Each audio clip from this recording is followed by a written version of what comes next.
Hi guys, Freddy here, back on the desktop with this week's Retro RPG, and this week I would like to present this.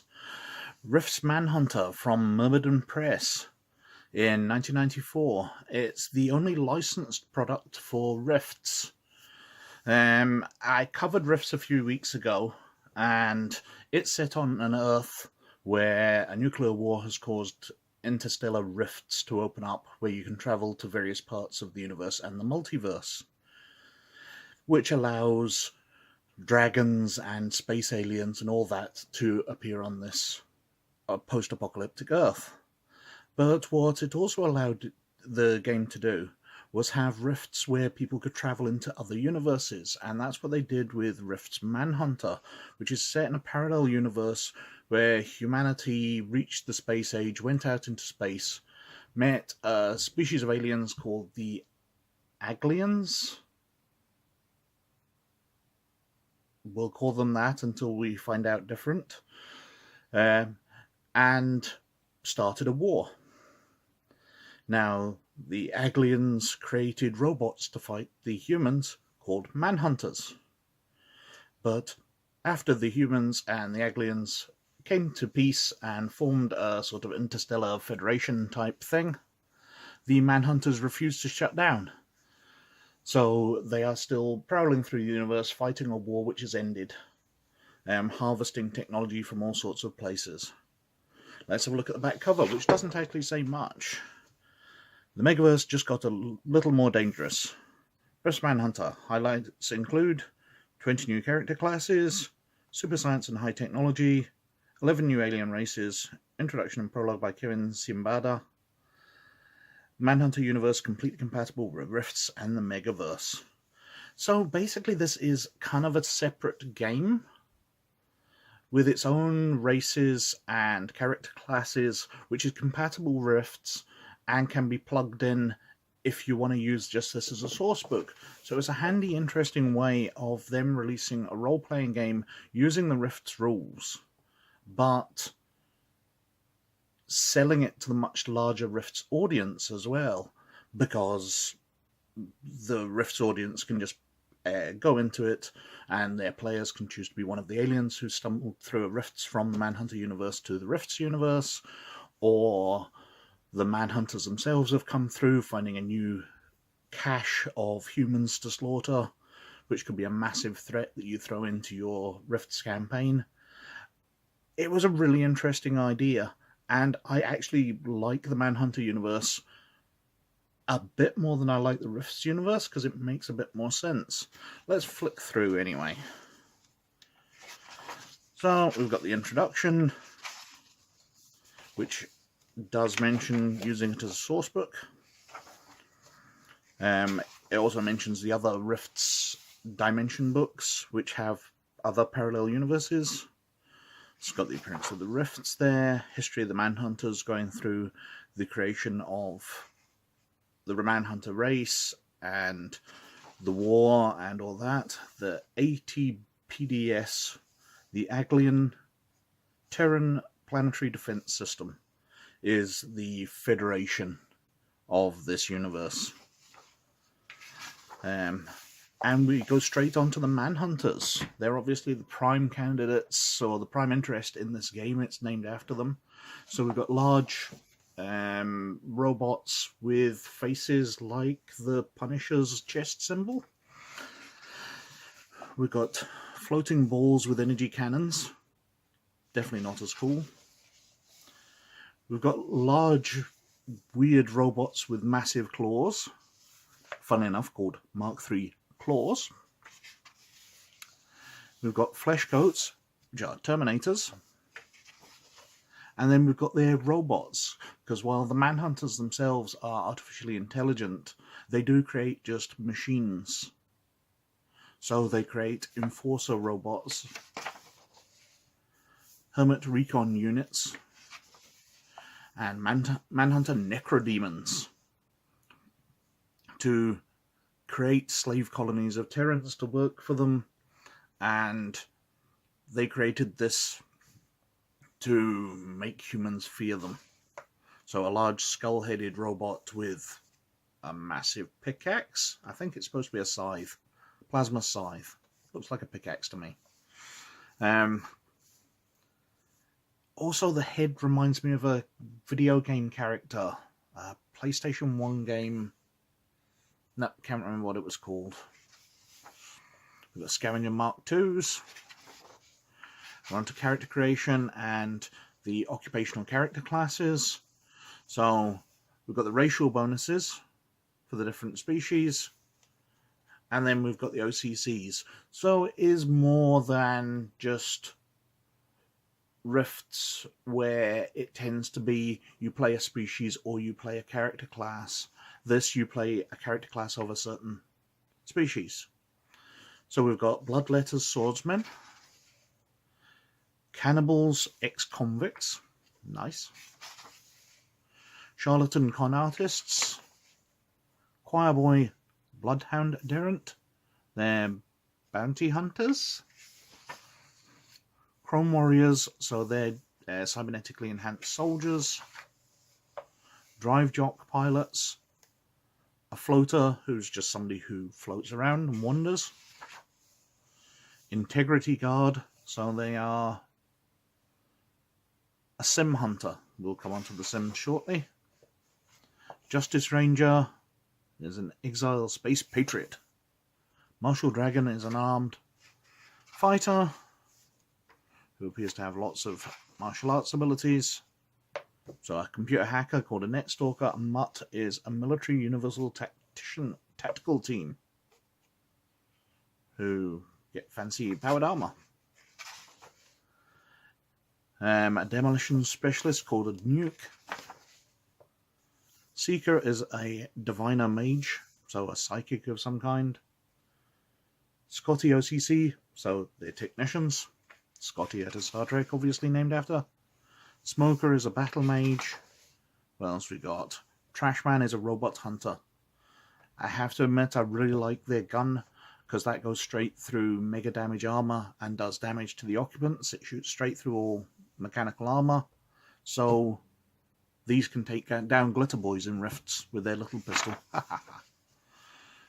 Widowmaker Marksman, Wolfhound Tracker, and Zone Boy, a Z-Corps operative. Zone Expeditionary Defense Corps. I don't remember what they are. Got all the skills, and then we're on to the alien species. So we've got the Aglians, who are thin, grey-like aliens. They're very tall, almost 7 foot in height. Thin, the intelligent aliens. They're the Vulcans, they're the space elves. They're graceful and smart and better than humans. But created the Manhunters and let them go.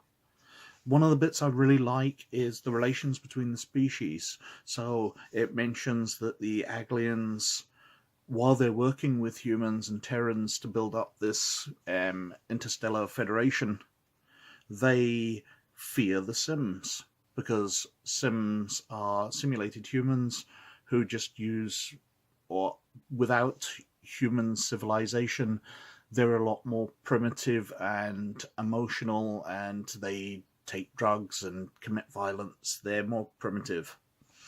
I've said primitive twice there. They see only the worst features, violence and aggression. They respect the Ular and think that they might be better working with them than humans. And so on and so forth. I'll continue through. We've got the Chiropti, who are a savage primitive species which humans give space travel technology to, so now they're out in the galaxy, but they're tribal, they're hunters, that kind of thing. The Durkazans, who are space cows. They were a primitive race who have been uplifted as slave labor by one of the other species, the Gorashan. And they tend to walk on all fours normally.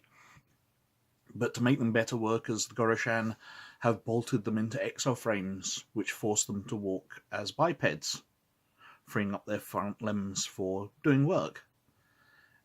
which I think is a fascinating idea. A species which wasn't really that advanced being forced to evolve. We've got the Gurashan, who are predators. They've got the blades, they like hunting, they enslave other species. They classify other races into one of two categories: dangerous enemies or harmless enemies. We've got the Kirn, who are playful cat-like humans who apparently like wearing assless jeans. They were attacked by another species. They are surprisingly capable of defending their territory, but aren't very motivated towards anything. We've got the Malatriani, who are fish people. They live on an ocean world. They've got head tentacles and they swim. I don't think there's much more to them than that. The Kulak are a pretty interesting species. They are an old established race who achieved a high level of technology, but then they mined out their planet. They've devolved now. They used up all their resources, so their environment's very polluted, which has led to a lowering intelligence as they live in this polluted environment, so they can't think their way out of this situation. Their bodies are also corrupted by all the pollution, and this makes them very resistant to poisons and diseases and the like, but makes them actually very toxic to other species. Kwalaki blood, in open wounds, it is highly septic and causes rapid infection. The Shigat, who are an insect race, they don't tend to use technology as such. They use biological versions because their homeworld doesn't have many minerals and hasn't allowed them to develop in that way. But they are a very smart species, and they're prized amongst the other races for their building. They tend to like peace between, because they are a hive-based species, so they don't really want to war on anybody else. And other species, I'm trying to see which one.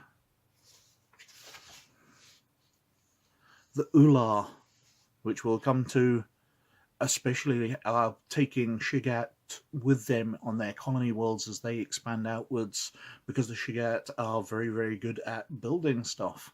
They emit their own type of glue, so which is much more efficient than the technological versions. We've got Sims, which are simulated humans. They were cloned and genetically engineered workers who have rebelled without families and without human culture. They've kind of devolved a bit, and they are much easier to anger and will tend to take drugs. They are the worst of humanity, really. We've got the Terrans, who are just humans. Again, as I said the other week, you should know what this is like. You probably are one. The Turzig are bigger lizard-like trading species. They're out for profit, so they don't like the fact that the new PDS doesn't like slavery. They're a bit Ferengi-like. If you watch Star Trek, definitely in it for the profit. And one of the touches I really like is, because they're big alien lizards, they have a phobia of mammals.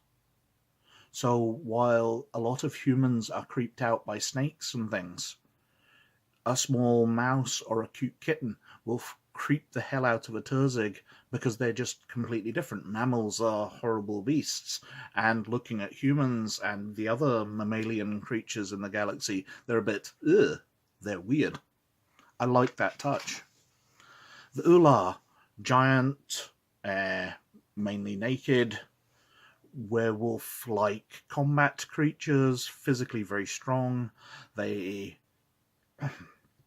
were at a war with, or they started to invade the world of the Kirn, but were contacted by the Aglians and the Terrans and brought into the ATPDS, and stopped that invasion and stopped trying to enslave the Kirn.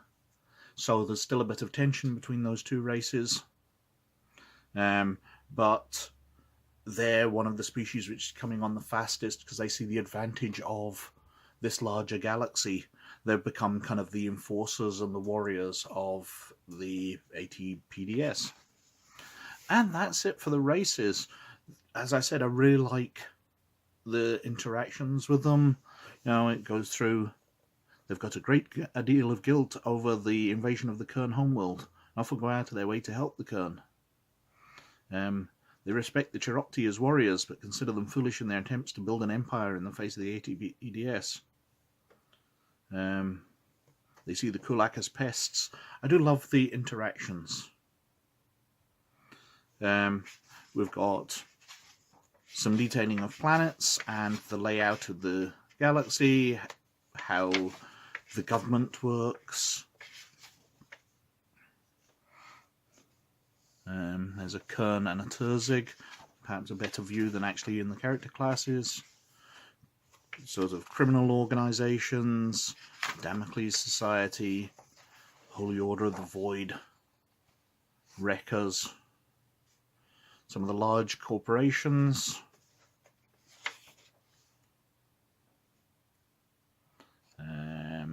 Then we're on to weapons and gear. So there's various races' weapons, some of which are very nice looking. Some just look a bit ugly. Fancy swords, always great in science fiction. Obviously human style. That looks more like you should be making a kebab with it.